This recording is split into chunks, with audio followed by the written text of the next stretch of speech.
Got to get my camera adjusted. There we go. Hello, everyone out there, and thanks for tuning in and giving this a watch. I'm glad that you're here.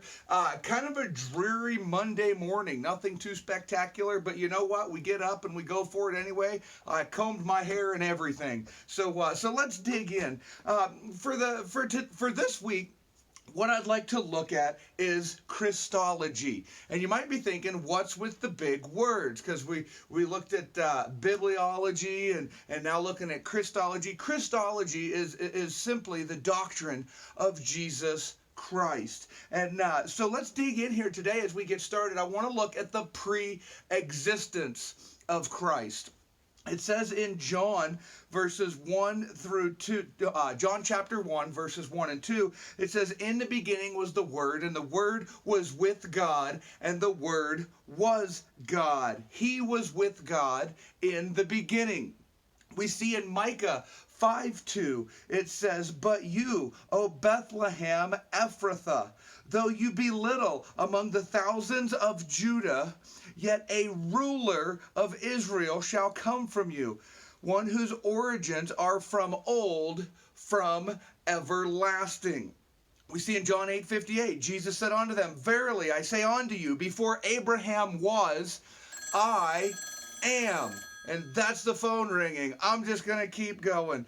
In Revelation 1:8, Jesus said, "I am the Alpha and the Omega." He said, "I am the first and the last." And so let's break it down from these verses. What is it that we learn? Well, we see first off that Christ was in the beginning with God. Remember, we're looking at the pre-existence of Jesus. He was in the beginning with God. So anytime we see that God was in the beginning, God created, the heavens and the earth, we need to keep in mind that Jesus was there. We also see that he is from everlasting. He wasn't just there, but he's from everlasting. He is the first and the last. And not just is he from everlasting, he is everlasting.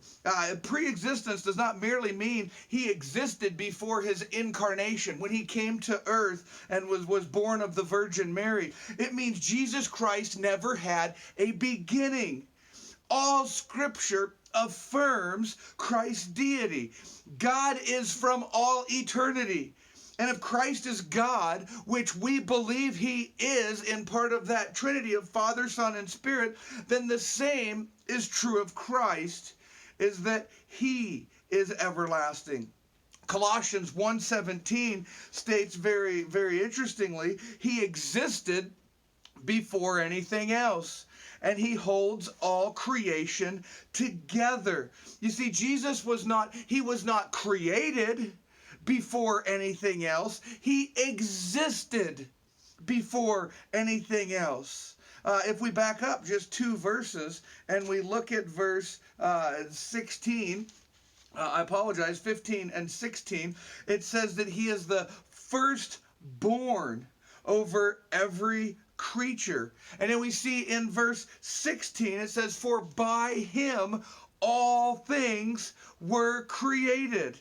In the NLT, it says everything was created through him and for him. So it becomes extremely important that we understand of Christ that he was in the beginning with God. He is not part of the creation later on. Christ does not have his big entrance when he comes to earth at the incarnation, born of Mary. We're actually going to look at his incarnation over the next couple of days of when he comes to earth. But we must keep in mind and realize and remember, because the Bible tells us that long before that, he was with God. As we see in John 1, in the beginning was the Word. And that Word is Jesus. It's capitalized. He was with God in the beginning is what it tells us. So, hey, thank you guys for watching. I know it's kind of a quick run through on some Christology part 1, the pre-existence of Jesus.